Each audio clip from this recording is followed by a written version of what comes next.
সুদ ভিত্তিক অর্থনীতি নয়, যাকাত ভিত্তিক অর্থনীতি চালু করতে হবে। কথা বলে ঠিক কিনা?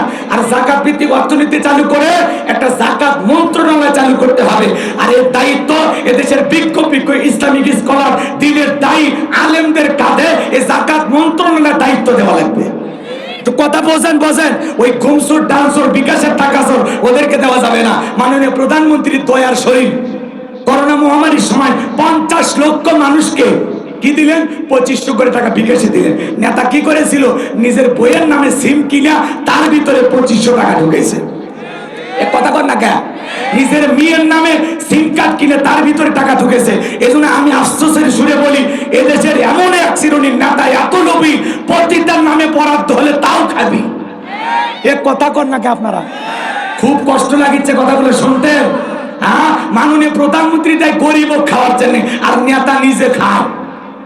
এমন আছে না নাই? আপনাদের এলাকার কথা বলতেছি না, এটা ভারতের তথ্য। এদেশে নাই। এদেশের নেতারা 70 টাকা তাহাজ্জুদ পড়ে। কথা বলেন ঠিক কিনা? রাগ করবেন না বাজান, মন খারাপ করবেন না। যে কথা বলতে চাচ্ছিলাম, আলেমদের কাঁধে কেন দেওয়া লাগবে? কারণ যাকাতের 8টা খাত আছে। কথা বলেন না?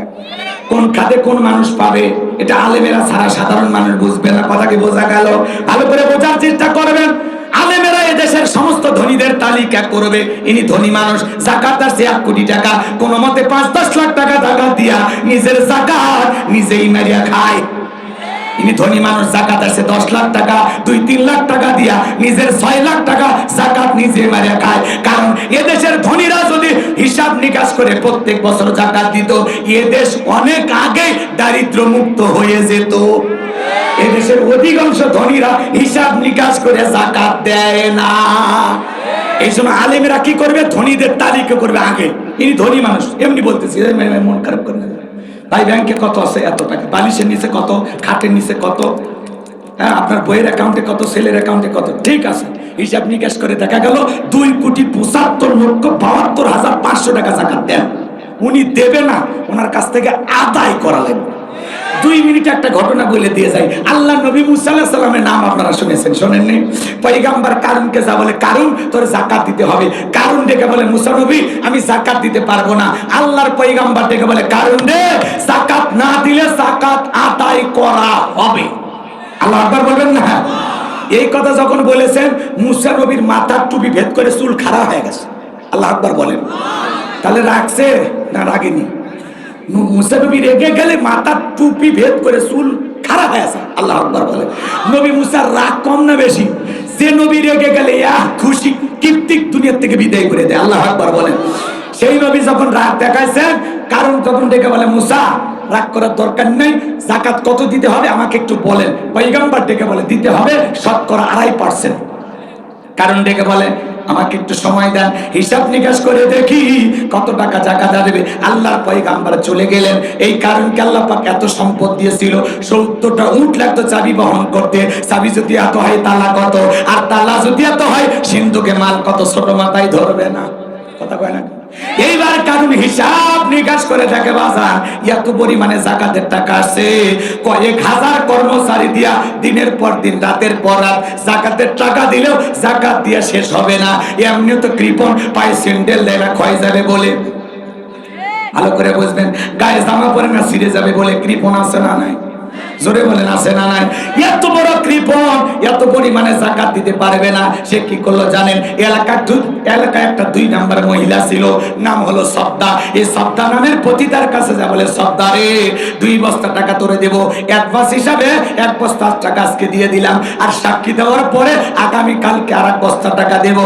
বিনিময়ে আল্লাহর নবী মুসা আলাইহিস সালাম যেই মসজিদে দাঁড়াইয়া আল্লাহর পথে মানুষকে দাওয়াত দেবে, ওই ভরা মসজিদে দাঁড়াইয়া একবার শুধু বলবে, মুসা নবী দিনের বেলা ওয়াজ করে আর রাতের বেলা আমি সবদার সাথে রাত কাটাই। বাস এতটুকু কথা বললে যথেষ্ট, বাকি যা করার আমি করব।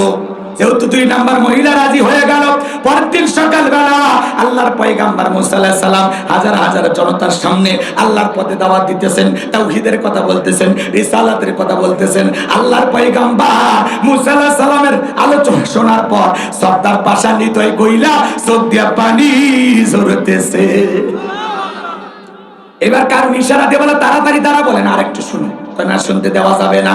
দুইজন লোক পাঠায় দিল, তাড়াতাড়ি সবটাকে দাঁড় করায় দাও। এবার দুইজন লোক যা বলে, নেতা গতকাল রাত্রিতে টাকা দিয়েছে 1 বস্তা, আজকে আর 1 বস্তা টাকা রেডি আছে, সাক্ষীটা দিয়া টাকার বস্তা নিয়ে বাড়িতে যা। সবটা বলে আরেকটু শুনি, বলে না শুনতে দেওয়া যাবে না।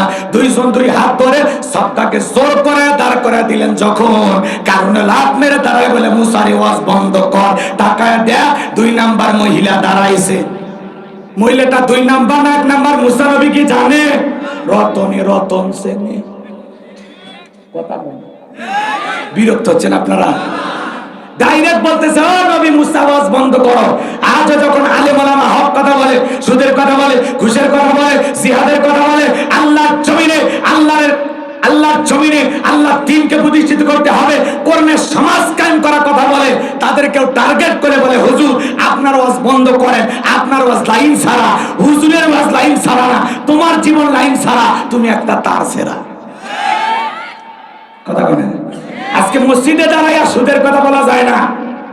সুদখোর সভাপতি হয়ে বসে আছে, হুজুর আমি এই ব্যবসায় জড়িত, খামাখা এগুলো ওয়াজ কেন করছেন? ঘুষের কথা বলা যায় না। সেক্রেটারি বেকা হয় তাকে, হুজুর এই ওয়াজই খালি কোরআনে আছে, আর কিছু নাই। কথা কয় না। পর্দার ওয়াজ করা যায় না, কেশিয়ার বেকা হয় থাকে। কথা কয়। ওই একদিনে না হুজুরকে আমার বাড়ি দাওয়াত খাওয়াইতে নিয়ে গেছিলাম। আমার মেয়ে কেবল ইন্টারে পড়ে, কি এমন বয়স হয়েছে নাক চিপলে মায়ের দুধ বের হবে। ওর না সারা নাই হুজুরের সামনে এসেই ছিল, আর হুজুর নাই সেই দৃশ্যটা দেখেই ছিল। তাই বলে মসজিদে এসে বলা লাগবে এখনকার মেয়েরা ওর না সারা ঘরে। হুজুর ওয়াজ করতেছে আন্তর্জাতিক ভাবে সবার জন্য, আর ও নিজের মনে করছে যে হুজুর মানে আমার বাড়ির ওয়াজই করতেছে। কথা কর না কে ভাই? আজকে ওয়াজ করা খুব কঠিন। ওয়াজ করবেন একদিকে বসে আর একদিক এক জায়গায় মাহফিলে যা বলতেছে, হুজুর দেশের অবস্থা খারাপ, আপনি একটু লাইন চেঞ্জ করে ওয়াজ করলেন। কি ওয়াজ করবো ভাই? আপনারা দাওয়াত দিচ্ছেন, আপনারাই বলেন, যাতে আপনাদেরও সমস্যা না হয়, আমারও সমস্যা নাই, কচি মাছের মতো কাদা ছাড়া ওয়াজ করে যাবো। তখন বলতেছে, ভাই ঠিক আছে, আপনার মাহফিলে যেহেতু যুবক বেশি, আপনি একটু বিয়ে নিয়ে ওয়াজ করেন। বিয়ে? ঠিক আছে ভাই। বিয়ের বিষয় নিয়ে আলোচনা শুরু হয়ে গেছে। যখন আমি যৌতুকের বিষয় নিয়ে আলোচনা শুরু করেছি, একজন এসে বলে, হুজুর আর সামনের দিকে যাই না, কারণ সভাপতি আজকের মাহফিলের যিনি কয়েকদিন আগে ছেলেকে বিয়ে করে 11 লাখ নিয়েছেন। যাবেন কোন দিকে? ওয়াজ করলে একদিক বেকা ধরে। আছে না নাই ভাই? আছে না নাই? মন খারাপ করেছেন বুঝি আপনারা? যুবক রে, 4 নাম্বার গুণাবলীতে তোমাদের আলোচনা এসেছে, মন খারাপ করেছেন। কারা কারা শেষ পর্যন্ত আলোচনা শুনতে চান? 2 হাত তুলে আল্লাহকে একটাবার দেখান। লিল্লাহি তাকবীর।